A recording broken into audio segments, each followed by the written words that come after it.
Assalamualaikum warahmatullahi wabarakatuh. Perkenalkan, saya Yesi Badriatul Fadilah dengan NIM 21060196 dari Program Studi Ekonomi Pembangunan Universitas Negeri Padang. Baiklah, pada video kali ini saya akan membahas dan menjelaskan tentang penyajian data, yaitu untuk memenuhi tugas pertemuan ketiga mata kuliah statistika dengan dosen pengampu Bapak Dr. Alphonse Satrianto, SE.ME. Baiklah, saya akan membahas bab 2, yaitu tentang penyajian data. Pertama-tama tentu kita harus memahami apa sih itu pengertian dari penyajian data. Mari kita bahas.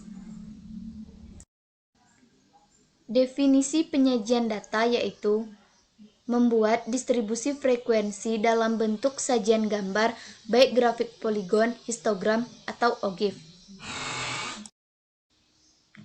Penyajian data merupakan salah satu kegiatan dalam pembuatan laporan hasil penelitian yang telah dilakukan agar dapat dipahami dan dianalisis sesuai dengan tujuan yang diinginkan.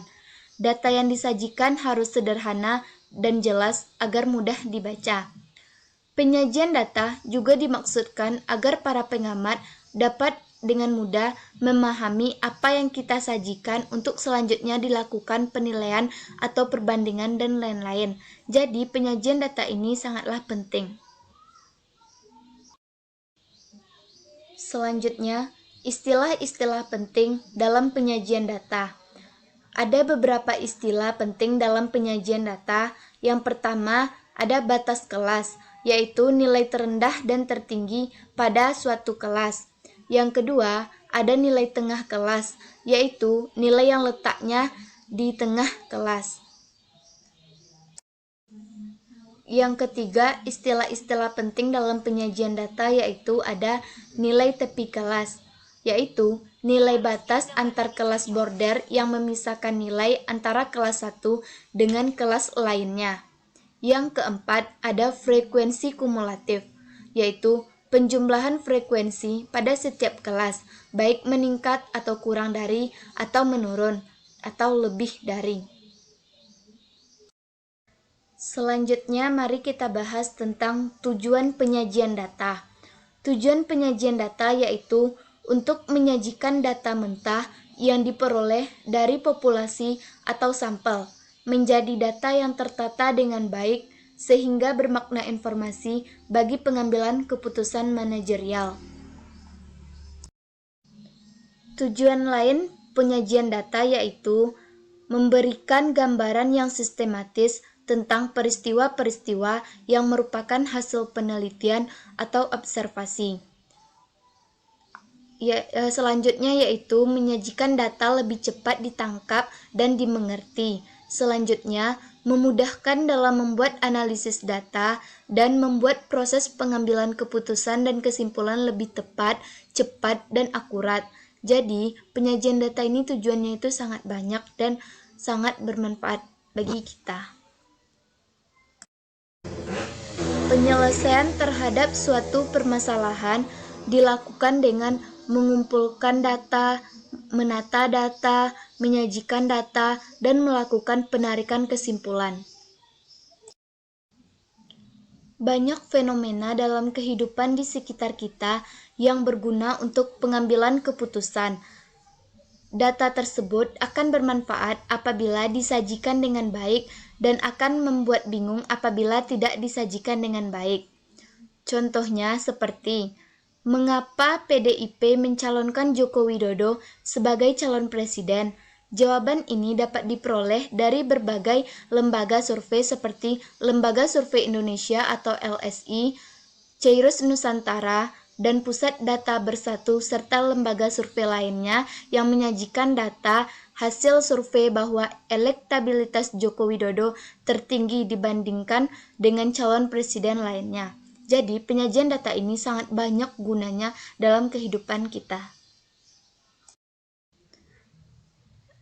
Penyajian data sangat penting untuk membantu mengambil keputusan yang tepat dan data mentah sangat sedikit memberi informasi. Permasalahan ekonomi yang lain seperti pada tingkat makro juga memerlukan penyajian data yang baik untuk menjawab pertanyaan seperti di provinsi atau kabupaten mana pemerintah harus meningkatkan pelayanan pendidikan, sektor ekonomi mana yang harus diprioritaskan, dan lain-lain. Pada persoalan manajemen seperti tenaga kerja yang mana yang harus lebih ditingkatkan lagi pelatihannya, dan daerah mana yang perlu mendapatkan pelatihan untuk pemasaran suatu produk. Jadi pada persoalan akuntansi seperti bagaimana memisahkan barang dan jasa berdasarkan nilai depresiasinya, dan bagaimana melakukan penelitian terhadap barang atau kelompok barang, dan metode apa yang sesuai. Jadi, penyajian data tersebut sangat banyak sekali manfaatnya dalam kehidupan kita. Dan tujuan penyajian data itu sangat banyak. Jadi kita harus bisa memahami tentang penyajian data. Baiklah, selanjutnya mari kita membahas tentang contoh-contoh perlunya penyajian data. Yang pertama yaitu untuk melihat prospek saham-saham sebelum melakukan investasi di pasar modal. Jadi kita perlu penyajian data tersebut untuk melihat prospek saham-saham sebelum melakukan investasi di pasar modal, agar kita tidak mengalami kerugian nantinya. Yang kedua, untuk melihat informasi daftar harga-harga sebelum membeli mobil. Yaitu kita bisa meneliti mobil mana yang akan kita beli. Jadi dengan adanya penyajian data ini kita bisa melihat daftar harga-harga mobil sebelum kita memutuskan untuk membeli mobil yang mana yang akan kita beli. Baiklah, selanjutnya mari kita bahas tentang langkah-langkah dalam statistik deskriptif. Yang pertama, memahami masalah dan jawaban yang diperlukan. Yang kedua, mengumpulkan data yang sesuai dengan masalah dan tujuan. Pada tahap ini, dilakukan pencarian informasi penting tentang suatu fenomena atau gejala yang akan dipelajari. Tahap ini lebih dikenal sebagai pengumpulan data. Pencarian informasi dapat dilakukan melalui pengamatan atau pengukuran yang nantinya diharapkan akan diperoleh data berupa bilangan atau angka-angka, atau data kuantitatif. Pengamatan atau pengukuran di sini tidak hanya diartikan melihat atau mengukur secara fisik terhadap suatu fenomena atau gejala, tetapi melalui observasi secara mendalam dengan melibatkan cara-cara tertentu seperti perekaman kejadian, pencatatan, dan perhitungan. Pengumpulan data dapat dilakukan menggunakan tes, kuesioner atau angket, wawancara, dan lain sebagainya. Yang ketiga yaitu menata data mentah ke dalam distribusi frekuensi, atau bisa juga disebut dengan pengolahan data. Pengolahan data adalah suatu proses untuk memperoleh data dengan rumusan tertentu, bertujuan memperoleh informasi yang diperlukan. Pada hakikatnya, pengolahan data dilakukan agar data yang diperoleh pada akhirnya dapat membantu peneliti mencapai tujuan penelitian. Pada pelaksanaannya, kegiatan pengolahan data meliputi langkah-langkah seperti berikut. Yang pertama, editing atau pemeriksaan yang berkaitan dengan kelengkapan data yang diperoleh. Yang kedua, coding atau pemberian tanda atau pengkodean adalah klasifikasi atau penggolongan data yang bertujuan mempermudah proses analisis data.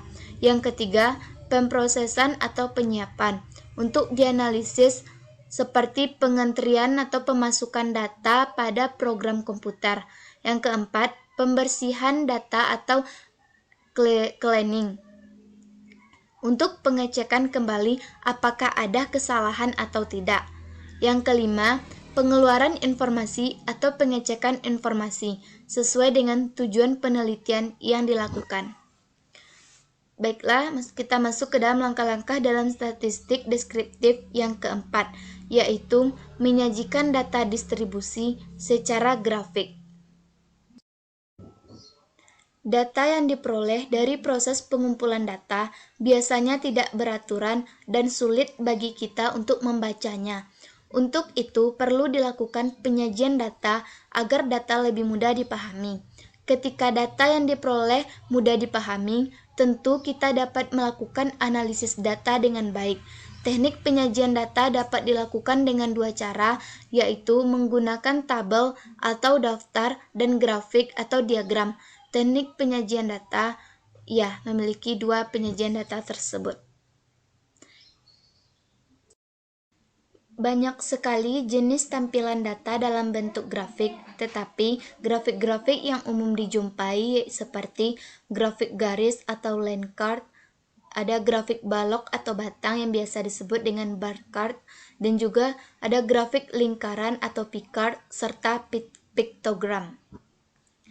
Yang kelima, langkah-langkah dalam statistik deskriptif yaitu menarik kesimpulan mengenai permasalahan.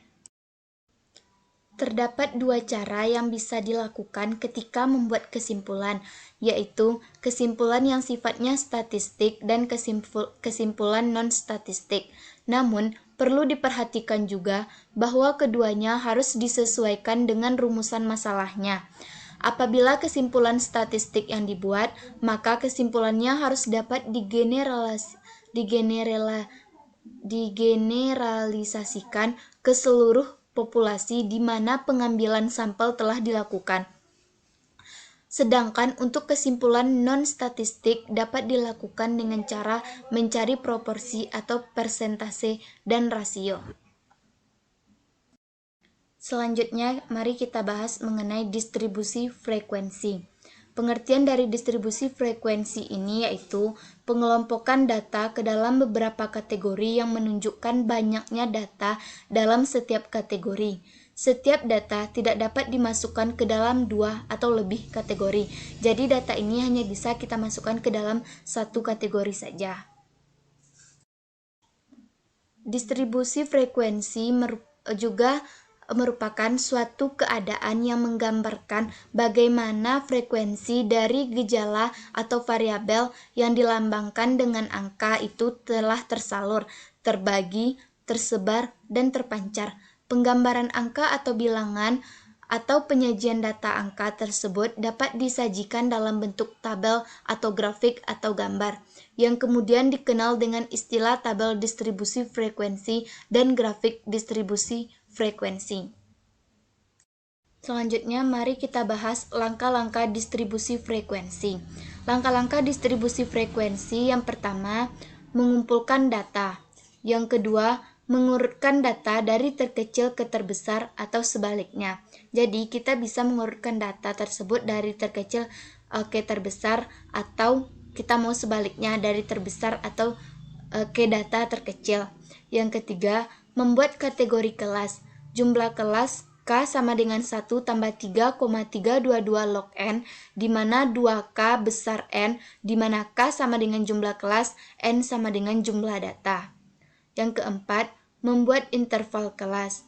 Interval kelas sama dengan nilai tertinggi dikurang nilai terendah dibagi jumlah kelas. Yang kelima, melakukan penghitungan atau penturusan setiap kelasnya. Baiklah, selanjutnya kita bahas mengenai contoh distribusi frekuensi saham di BEI. Yang pertama, jumlah N sama dengan 22 dengan nilai tertinggi 114,4 dan nilai terendah 77,0. Dan dapat kita lihat pada tabel ini. Nilai terendahnya 77,0 dan nilai tertingginya 114,4.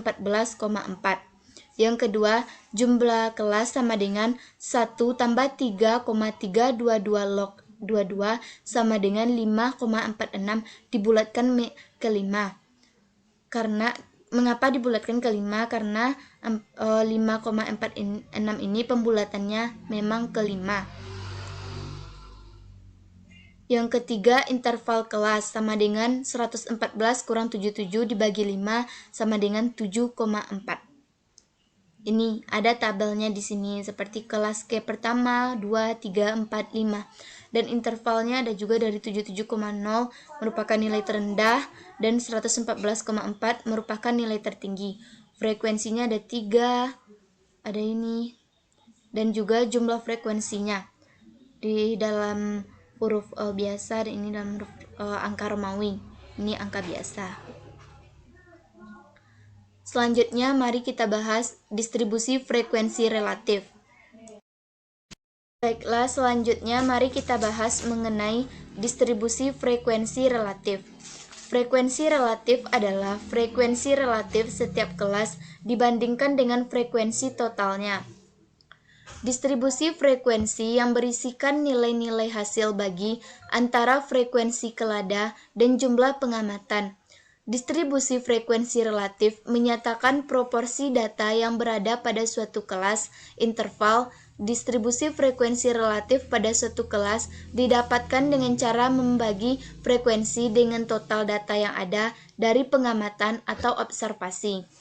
Contoh distribusi frekuensi relatif ada dalam tabel ini, seperti kelas pertama intervalnya 77,0 sampai 84,4, jumlah frekuensinya atau F-nya itu 3, frekuensi relatif dalam persennya itu 13,64, keterangannya 3 dibagi 22 dikali 100%. Begitu juga seterusnya.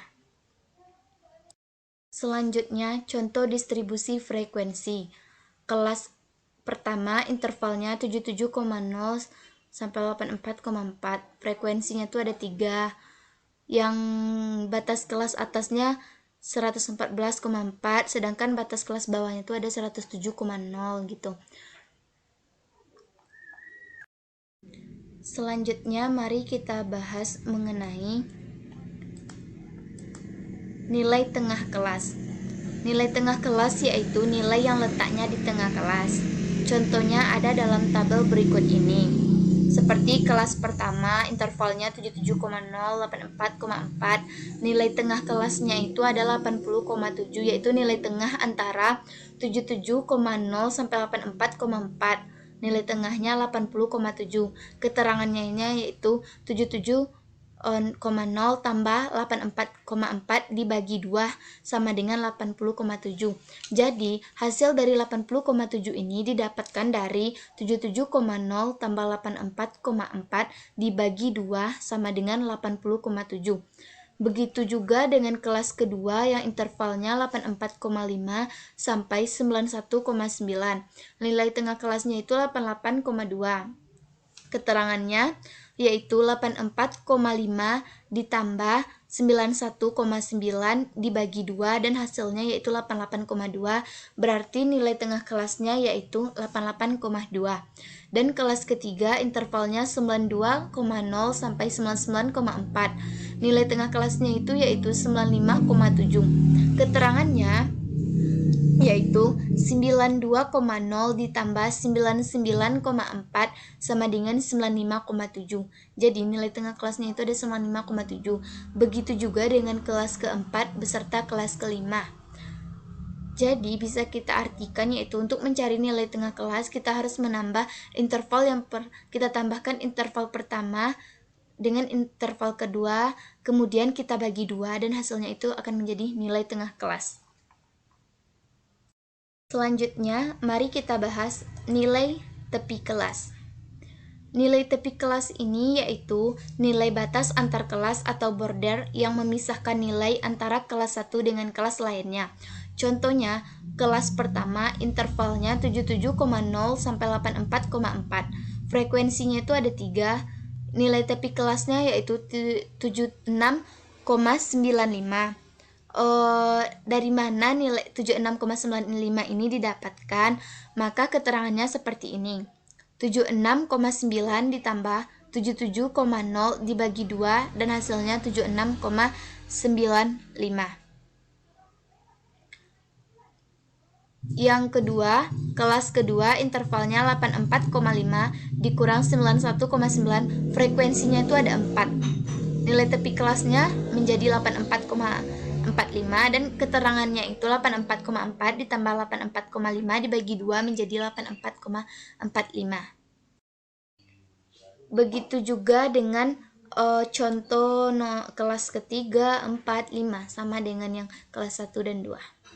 Selanjutnya mari kita bahas frekuensi kumulatif. Frekuensi kumulatif ini yaitu penjumlahan frekuensi pada setiap kelas, baik meningkat atau kurang dari, atau menurun atau lebih dari. Contohnya interval. Ada intervalnya 77,0 sampai 84,4. Frekuensinya tuh yaitu 3. Nilai tepi kelasnya didapati 76,95 dan frekuensi kurang dari 0 tambah 0 sama dengan 0. Frekuensi lebih darinya 22 kurang 0 sama dengan 22. Interval yang kedua 84,0 dikurang 91,9, frekuensinya ada 4. Tepi kelas 84,45, frekuensi kurang dari 0 tambah 3 sama dengan 3. Frekuensi lebih dari 22 kurang 3 menjadi 19. Begitu juga dengan selanjutnya, sama dengan di atas. Selanjutnya mari kita bahas mengenai histogram.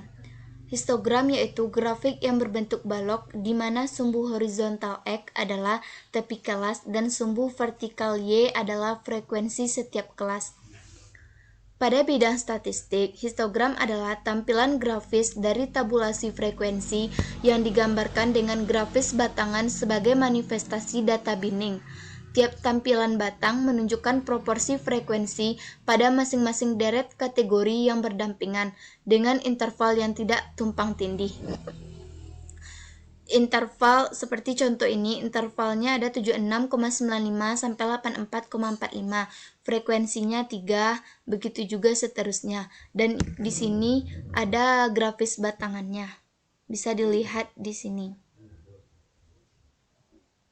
Selanjutnya, mari kita bahas mengenai poligon. Poligon yaitu grafik berbentuk garis dan menghubungkan antara nilai tengah kelas dengan jumlah frekuensi pada setiap kelas. Poligon grafik garis yang menghubungkan nilai tengah tiap sisi atas yang berdekatan dengan nilai tengah jarak frekuensi mutlak masing-masing. Contohnya ada di dalam layar ini. Contohnya yang pertama, nilai tengah kelas ada 80,7, jumlah frekuensinya ada 3, dan di sini dibuatkan grafik yang berbentuk garisnya. Ini 80,7 dan di sini ada frekuensinya ada 3. Baiklah, selanjutnya kita masuk ke dalam kurva Ogive. Kurva Ogive yaitu diagram garis yang menunjukkan kombinasi antara interval kelas dengan frekuensi kumulatif. Kurva Ogive ini grafik yang digambarkan berdasarkan data yang sudah disusun dalam bentuk tabel distribusi frekuensi kumulatif. Di sini ada contohnya di dalam layar ini. Interval yang pertama 77,0 sampai 84,4. Nilai tepi kelasnya yaitu 76,95. Frekuensi kurang darinya 0 atau 0%. Jadi frekuensi lebih darinya itu ada 22 dalam kurung 100%. Begitu juga selanjutnya dengan contoh-contoh berikutnya. Dan di dalam layar saya ini ada grafik grafik kurva Ogive dari contoh tabel yang tadi. Bisa dilihat ini ada 76,95, 84,45 yaitu tepi kelas interval harga saham. Itulah kurva Ogive. Jadi, pada materi bab 2 tentang penyajian data, dapat kita ambil kesimpulannya sebagai berikut. Yang pertama, penyelesaian terhadap suatu permasalahan dilakukan dengan mengumpulkan data, menata data, menyajikan data, dan melakukan penarikan kesimpulan. Yang kedua, distribusi frekuensi adalah penataan data dengan mengelompokkan data ke dalam kategori yang sama dengan tujuan agar data lebih informatif dan mudah dipahami untuk pengambilan keputusan. Yang ketiga, langkah-langkah dalam membuat distribusi frekuensi adalah yang pertama, menentukan jumlah kelas dengan menggunakan rumus Sturges. Jumlah kelas K sama dengan 1 tambah 3,322 log N, di mana K sama dengan jumlah kelas dan N adalah jumlah data. Jumlah kelas minimal mengikuti aturan 2K sama dengan N. Yang kedua, menentukan interval kelas, yaitu nilai tertinggi dikurang nilai terendah dibagi jumlah kelas. Yang ketiga, melakukan penturusan, yaitu memasukkan data ke dalam interval kelas yang ada. Yang keempat, ketentuan dalam menyusun distribusi frekuensi adalah tidak ada kelas yang tumpang tindih, setiap data hanya dapat masuk ke dalam satu kelas. Setiap interval kelas harus mempunyai ukuran yang sama, serta jumlah kelas diusahakan minimal 5 dan tidak boleh lebih dari 15 kelas.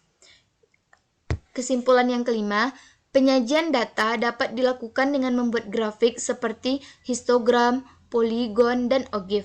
Histogram menghubungkan antara interval kelas dengan frekuensi. Poligon menghubungkan antara nilai tengah kelas dengan frekuensi, sedangkan ogive menghubungkan antara interval kelas dengan frekuensi kumulatif. Sekianlah yang dapat saya jelaskan pada video kali ini. Terlebih dan terkurang saya memohon maaf. Dan semoga video yang saya jelaskan tadi dapat menambah wawasan kita bersama. Sekian, terima kasih. Wassalamualaikum warahmatullahi wabarakatuh.